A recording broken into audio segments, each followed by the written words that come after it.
যদি আমরা প্রশ্ন ফাঁসের মাধ্যমে কুলাঙ্গারদেরকে জায়গা করে দেই, আমরা ডিভাইস পার্টিদেরকে জায়গা করে দেই, তাহলে এই বাংলাদেশ মেধাহীন হইতে সর্বোচ্চ সময় লাগবে 1 বছর। শিক্ষক হলে আপনার বাচ্চারা কি শেখাবে? এরা তো কুলাঙ্গার। এই কুলাঙ্গারগুলো শিক্ষক হইলে আপনারা কিভাবে চিন্তা করেন যে আপনার বাচ্চার মেধার বিকাশ হবে?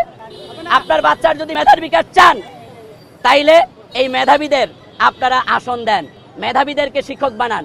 এই মেধাবীরা শিক্ষক হইলে তারা তাদের মেধা দিয়ে সুন্দর করে শিক্ষা প্রদান করবেন। কিন্তু মেধাহীনরা যখন শিক্ষক হবে, তখন এই দেশটা ধ্বংসের স্তূপে পরিণত হবে। কারণ এরা তো নিজেরা লিখতেই পারে না। আপনার বাচ্চারে কি লেখে শেখাবে? আপনার বাচ্চারে কি লেখা শেখাবে? প্রাইমারি, যেটাকে আমরা বলি শিক্ষা প্রদানের একদম শুরু, আর সে জায়গায় যদি আমরা প্রশ্ন ফাঁসের মাধ্যমে কুলাঙ্গারদেরকে জায়গা করে দেই, আমরা ডিভাইস পার্টিদেরকে জায়গা করে দেই, তাহলে এই বাংলাদেশ মেধাহীন হইতে সর্বোচ্চ সময় লাগবে 1 বছর।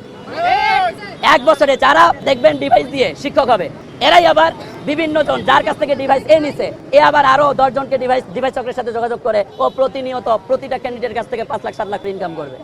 এভাবে এই চক্র চলতেই থাকবে। আপনারা যদি এদের বিপক্ষে স্টেপ না নেন, তাইলে ভাই এই বেকাররা এত কষ্ট করে পড়াশোনা করে কি লাভ এদের?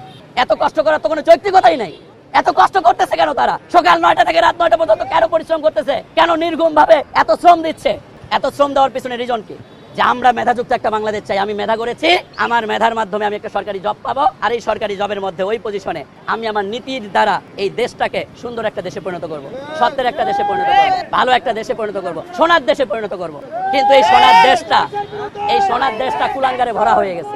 আমরা চাই কুলাঙ্গারহীন দেশ, আমরা চাই প্রশ্নবিহীন দেশ, আমরা চাই যারা ডিভাইস দিয়ে বিভিন্ন জায়গায় চাকরি পাচ্ছে, এদেরকে যাতে খুব শীঘ্রই ধরে বাংলাদেশের সর্বোচ্চ আইন অনুযায়ী শাস্তির ব্যবস্থা করা হয়।